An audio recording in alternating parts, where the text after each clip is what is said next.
C'est merveilleux de vous avoir ici aujourd'hui. Pourriez-vous partager un peu comment était votre vie avant cette expérience incroyable? Bien sûr, je m'appelle Grace Thompson. J'ai 44 ans et je suis infirmière en soins intensifs à l'hôpital Northwestern Memorial à Chicago. Je suis mariée à Mark, mon partenaire incroyable depuis 15 ans, et ensemble nous avons 2 enfants merveilleux, Clara, 12 ans, et Jack, 9 ans. Jusqu'à il y a 6 mois, ma vie semblait complètement normale. J'allais à l'église de temps en temps, mais je n'étais pas très religieuse. Cependant, après ce qui s'est passé, tout a changé radicalement. Cela a dû être une expérience marquante. Pouvez-vous nous raconter comment cela s'est passé? C'était un mardi ordinaire, le 15 mars. Cette date est restée gravée dans ma mémoire car c'était un jour avant l'anniversaire de mon fils. Je rentrais chez moi après un quart de travail, épuisant de 12 heures, en pensant au gâteau que je devais préparer pour la fête de Jack. Les rues étaient encore mouillées par la pluie tombée plus tôt. Je conduisais sur Lakeshore Drive, et le trafic était intense et lent. Soudain, j'ai vu des phares venir droit sur moi. Un conducteur ivre a perdu le contrôle et a traversé le terre-plein central. Je n'ai eu qu'une seconde pour réagir. J'ai serré le volant avec force et essayé d'éviter la collision. Mais tout s'est passé très vite. L'impact a été brutal. Le son du métal se broyant et du verre se brisant résonne encore dans ma mémoire. L'airbag s'est déployé, mais la force de la collision a fait que ma tête a violemment heurté l'appui-tête. J'ai ressenti une douleur intense dans la poitrine causée par la ceinture de sécurité. La voiture a tourné et s'est renversée. Pendant un moment, je suis restée la tête en bas, retenue par la ceinture. Puis tout est devenu sombre. Et après cela, qu'avez-vous ressenti? Soudain, je me suis vue flotter au-dessus de ma voiture détruite. C'était surréaliste. Malgré toute cette scène chaotique, j'étais en paix totale. J'ai vu les pompiers découper le métal de la voiture pour me sortir de là. J'ai entendu les ambulanciers crier des termes que j'ai reconnus comme pneumothorax probable et préparer l'intubation. J'ai vu quand ils ont retiré mon corps de la voiture et ont commencé à faire un massage cardiaque. C'était étrange de me voir de cette manière. Mon visage était pâle, meurtri, et mes vêtements déchirés. Puis j'ai réalisé. Non. Vous savez ce qui était le plus impressionnant? Et vous savez ce qui était le plus impressionnant? Je n'ai pas ressenti de peur. Rien, au contraire, j'ai été enveloppée par une chaleur et un amour si intenses qu'ils sont indescriptibles. C'était quelque chose au-delà de tout ce que j'avais vécu. Soudain, j'étais emportée par un tunnel de lumière si brillant qu'il était presque impossible à décrire. Ce n'était pas comme marcher ou voler, c'était comme si une force douce me tirait en avant. À la fin de ce tunnel, une figure est apparue entourée de la lumière la plus pure et intense que j'ai jamais vue. Quand je me suis approchée, je n'avais aucun doute. C'était Jésus. Vraiment? Vous avez vu Jésus? Comment était-ce? Oui, et c'était indescriptible. Sa présence était si puissante qu'elle m'a instantanément remplie d'amour et de compassion. Il ne ressemblait pas exactement aux peintures ou aux vitraux des églises. Ses traits étaient presque indéfinis, fluides, mais je savais qui il était. L'amour qu'il émanait était quelque chose que l'on pouvait sentir, comme être à côté du soleil. Sauf qu'au lieu de chaleur, tout ce qui venait était un amour pur et une acceptation totale. Il m'a souri et a dit « Bienvenue Grace. Es-tu prête à découvrir les dons que j'ai placés en toi ?» Sa voix était si profonde qu'elle semblait résonner dans chaque partie de moi. Je l'ai ressentie, même sans comprendre complètement, et il a pris ma main. J'ai senti la chaleur de son toucher et en un clin d'œil nous étions dans un endroit qui semblait fait de pure lumière. Et comment était cet endroit, pouvez-vous le décrire? C'était quelque chose au-delà de tout ce que j'ai expérimenté sur Terre.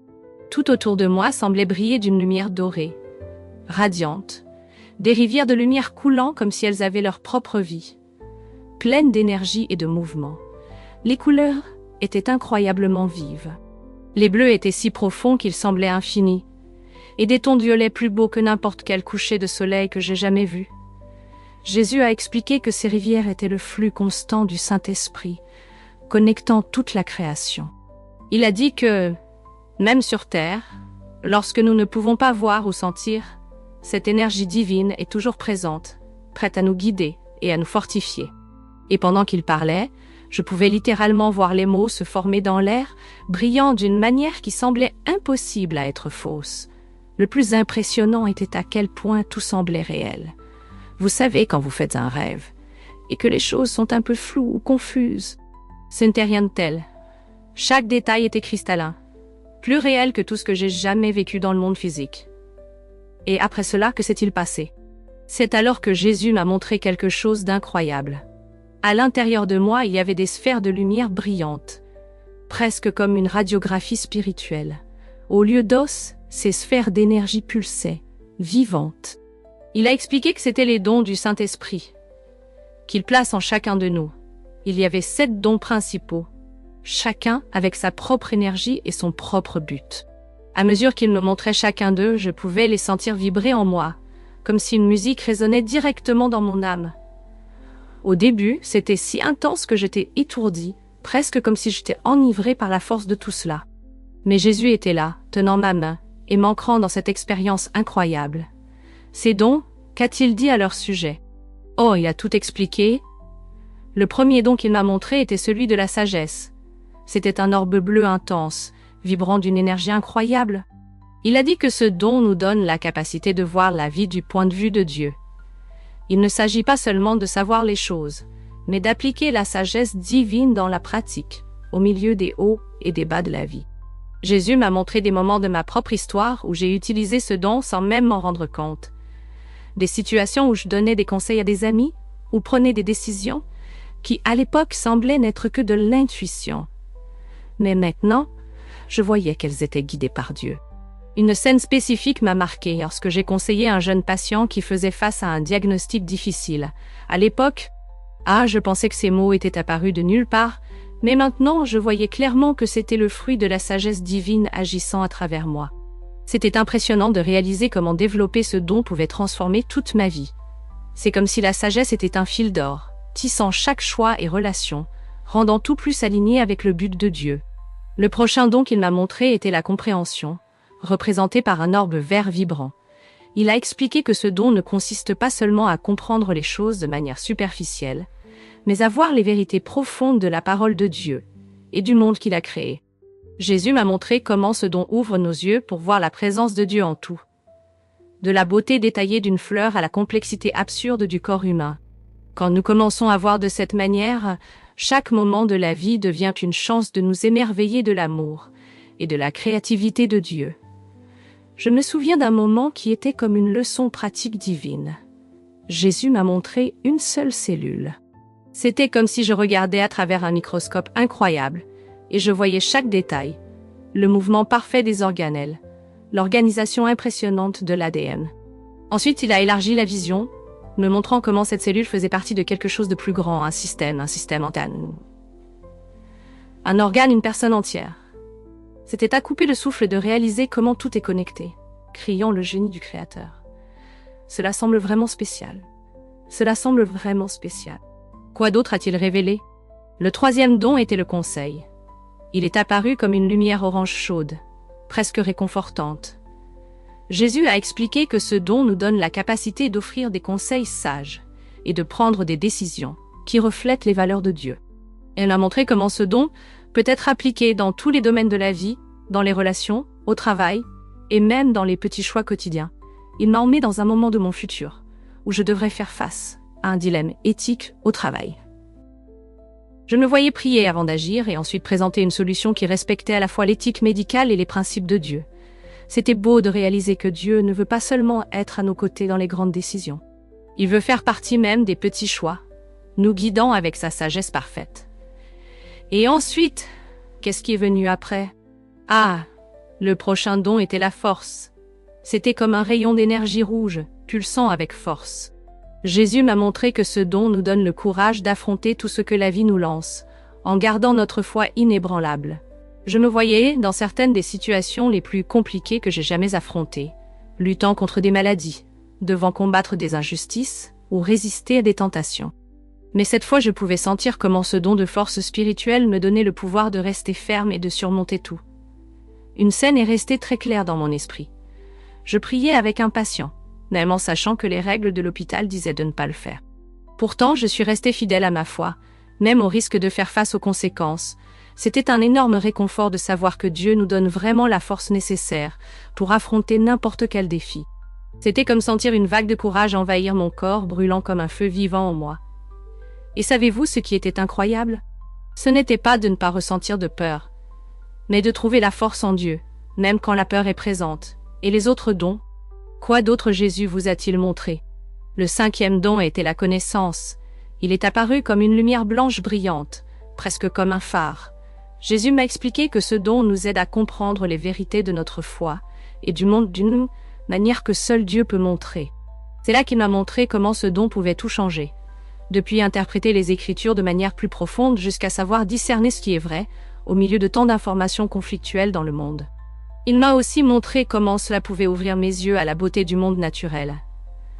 C'était comme si, soudainement, je voyais tout sous une nouvelle perspective. Chaque petit morceau de connaissance pointant vers Dieu. À un moment spécial, Jésus m'a montré un verset de la Bible. Colossiens 1,17. Il est avant toute chose, et en lui tout subsiste. Et là, comme par magie, il a connecté ce verset à la science, montrant les forces qui maintiennent les atomes ensemble. C'était surréaliste de réaliser que la science et la foi non seulement coexistent, mais se complètent parfaitement, révélant le génie de Dieu dans l'univers. Waouh, c'est vraiment transformateur. Et les deux derniers? Ah, le sixième don était la piété, et il est apparu comme une lumière dorée chaude, pleine de réconfort. Jésus a expliqué que ce don nous donne un cœur plein d'amour et de révérence pour Dieu, nous aidant à l'aimer véritablement. Ce qui m'a le plus marqué, c'est de réaliser comment ce don peut changer notre relation avec Dieu. Il m'a montré que la piété n'est pas une question de suivre des rituels ou de paraître religieux, mais de vraiment ressentir de l'amour et de la dévotion dans le cœur. J'ai vu une vision de moi-même en train de prier, mais c'était tellement différent, mes mots montaient comme de l'encens, et je pouvais sentir mon cœur briller d'amour pour Dieu. C'était si fort que je suis tombée à genoux, prise de gratitude et de révérence. Et enfin, le septième don était la crainte de Dieu. Celui-ci est venu avec une lumière violette intense, presque hypnotisante. Jésus a rapidement expliqué qu'il ne s'agissait pas d'avoir peur, mais de reconnaître l'immensité et la sainteté de Dieu. Il m'a montré comment ce don nous aide à garder les pieds sur terre, à nous rappeler que nous sommes complètement dépendants de lui. J'ai vu comment vivre avec cette crainte saine nous rend plus sages et nous donne un désir sincère de vivre d'une manière qui plaît à Dieu. Une scène m'a marqué. Je me voyais au travail, tenter de prendre un raccourci dans quelque chose d'important. Le don de la crainte de Dieu était comme un puissant rappel de sa sainteté. À ce moment-là, j'ai ressenti un profond désir de vivre avec intégrité, honorant Dieu dans chaque choix et action. Vous avez mentionné que Jésus a révélé ses dons en vous. Comment a-t-il expliqué leur but? Ah, c'était incroyable. Jésus a clairement indiqué que ces dons ne sont pas seulement de belles idées, mais des forces réelles qui façonnent qui nous sommes et comment nous agissons. Il a montré comment chaque don a un impact direct sur notre quotidien, nous aidant à nous connecter avec Dieu de manière pratique. Avec le don de la sagesse, par exemple, Jésus a montré comment il fonctionne comme une sorte de GPS spirituel, nous guidant toujours dans la bonne direction, la volonté de Dieu.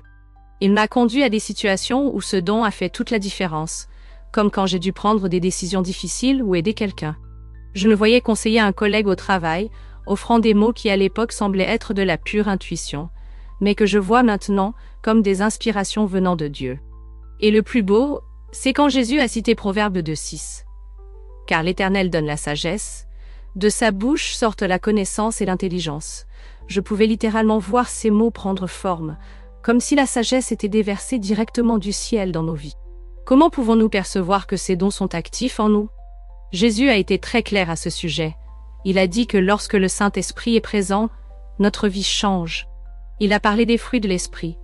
L'amour, la joie, la paix, la patience, la bonté, la fidélité, la douceur et la maîtrise de soi.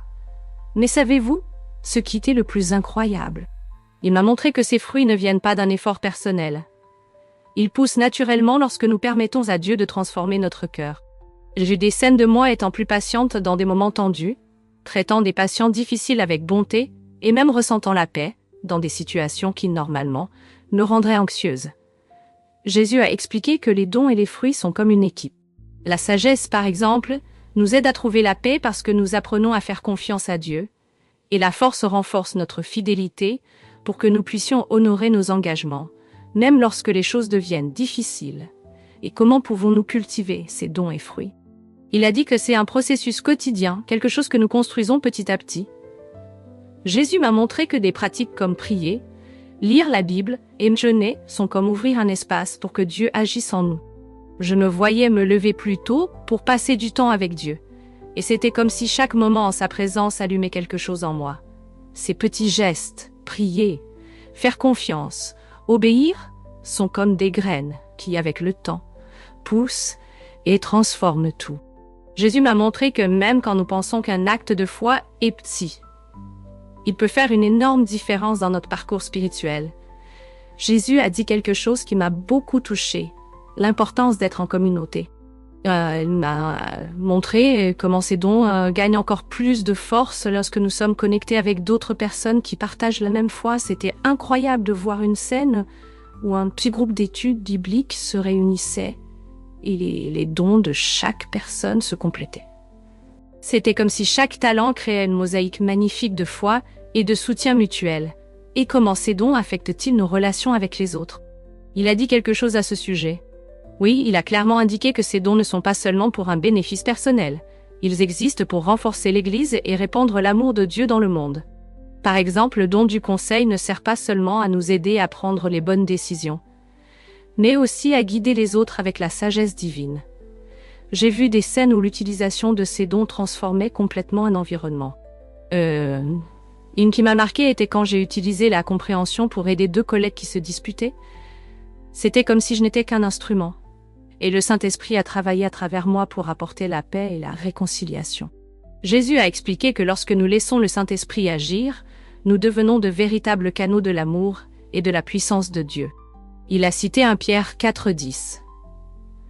Chacun exerce le don qu'il a reçu pour servir les autres.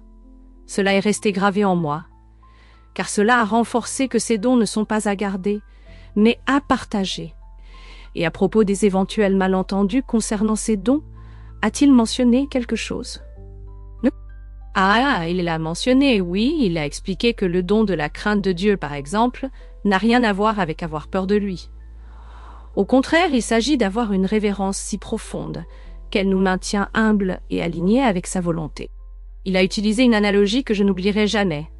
C'est comme être devant le Grand Canyon. Vous restez silencieux, émerveillé par la grandeur et la puissance de cet endroit. Vous ressentez du respect, peut-être même de la prudence, mais surtout de l'admiration et de la gratitude. Une autre chose qu'il a clairement indiqué est que ces dons ne sont pas pour gagner des pouvoirs ou se démarquer. Ce sont des outils pour servir, aimer et glorifier Dieu. La véritable preuve que ces dons sont actifs est de voir plus d'amour, d'humilité et de désir d'aider les autres autour de nous. Jésus m'a également mis en garde contre le danger de l'orgueil. Il a montré comment l'orgueil peut transformer quelque chose de beau en quelque chose de nuisible, faisant des dons des sources d'arrogance ou de manipulation. Mais lorsqu'ils sont utilisés avec humilité, ils deviennent des outils incroyables d'amour et de grâce. En parlant de cela, pouvez-vous partager plus de détails sur le don de la connaissance? Bien sûr, Jésus m'a montré que la connaissance n'est pas seulement de savoir beaucoup de choses. C'est voir le monde du point de vue de Dieu. Il m'a fait comprendre comment ce don nous aide à voir les connexions incroyables dans la création, depuis l'univers gigantesque jusqu'au fonctionnement d'une cellule minuscule. Depuis l'expérience, j'ai remarqué davantage le corps humain, quelque chose qui faisait déjà partie de mon travail en tant qu'infirmière. Mais maintenant, chaque détail, chaque système, chaque cellule, semble raconter une histoire sur le design incroyable de Dieu. C'est comme si chaque partie du corps murmurait. Cela a été fait avec amour et soin. Il y a eu un moment à l'hôpital que je n'oublierai jamais. J'étais en train d'administrer un médicament à un patient, et tout à coup une compréhension si claire et profonde est venue sur la façon dont ce médicament interagissait avec le corps humain. C'était comme assister à une danse parfaite, avec chaque réaction chimique travaillant en harmonie, montrant le design incroyable de Dieu en action. Ce même don a également complètement changé la façon dont je lis la Bible. Des versets qui étaient autrefois familiers sautent maintenant de la page avec de nouveaux significations. L'autre jour, j'ai lu le psaume 139, où il est dit que nous sommes formés de manière étonnante et merveilleuse. Soudain, j'ai compris que cela ne parle pas seulement de notre corps, mais aussi de notre esprit, des dons que nous avons reçus et de notre but dans la vie. C'était comme voir quelque chose qui avait toujours été là, mais que je n'avais jamais remarqué. Jésus a-t-il parlé de la connexion entre la science et ce don de la connaissance? Oui, et c'était l'une des parties les plus impressionnantes. Il a expliqué que la véritable connaissance n'est pas une menace pour notre foi, mais une fenêtre pour voir Dieu de manière encore plus profonde. Toute vérité, qu'elle soit scientifique ou spirituelle, en fin de compte, pointe vers lui. Maintenant, lorsque je lis sur des découvertes scientifiques, je suis émerveillée. Récemment, je lisais sur les avancées en thérapie génique et j'ai été émue en pensant à comment Dieu a mis dans notre ADN un potentiel incroyable de guérison. Ce dont m'a fait réaliser que la science et la foi ne sont pas opposées, mais deux façons différentes de révéler la créativité de Dieu. De plus, ce don aide à discerner ce qui est vrai au milieu de tant d'informations conflictuelles. Jésus a montré comment il peut être appliqué à des questions éthiques complexes, que ce soit en médecine, en politique ou en technologie. Il ne s'agit pas d'avoir toutes les réponses, mais de savoir poser les bonnes questions et de faire confiance à la direction de Dieu. Et qu'en est-il du don de la piété? Pouvez-vous en parler davantage? Bien sûr, ce don est bien plus que de pratiquer des rituels religieux. Jésus m'a montré que la piété est en réalité un cœur passionné pour Dieu. Ce n'est pas une question de règles, mais de relations. À partir de là, ma vision de la prière et de l'adoration a complètement changé. Prier n'est plus quelque chose d'obligatoire, c'est devenu une joie, un moment de connexion. Adorer Dieu vient maintenant naturellement comme un reflet de l'amour que je ressens pour lui. C'est comme si soudainement, je voyais Dieu dans chaque détail de mon quotidien. Je me souviens d'un matin à l'hôpital, en train de changer une perfusion pour un patient. Sans m'en rendre compte, j'ai commencé à louer Dieu pour avoir permis à la médecine d'être un instrument de guérison.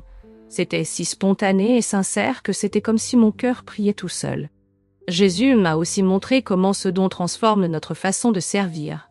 Chaque petite action, même les tâches les plus simples, devient une opportunité de glorifier Dieu. Aujourd'hui, je vois ma profession d'infirmière non pas comme un travail quelconque, mais comme un appel divin.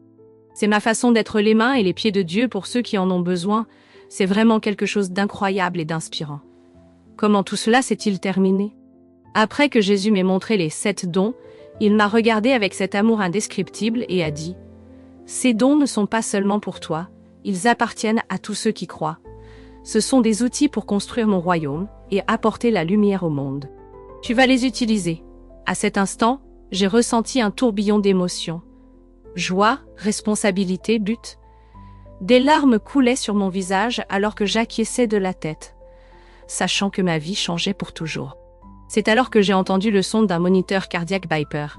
Et soudain, je suis revenue dans mon corps. J'étais à l'hôpital, entourée de médecins et d'infirmières.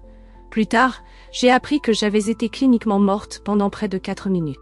Les médecins étaient sur le point d'abandonner lorsque mon cœur a recommencé à battre. Mes blessures étaient graves. Côte cassée, poumons perforés, traumatisme crânien. Mais ma récupération a été si rapide et inattendue que l'équipe médicale l'a qualifiée de véritable miracle. Et comment cette expérience a-t-elle impacté votre vie? Tout a changé. Ma façon de voir le monde, ma foi, ma manière de vivre, tout a été transformé.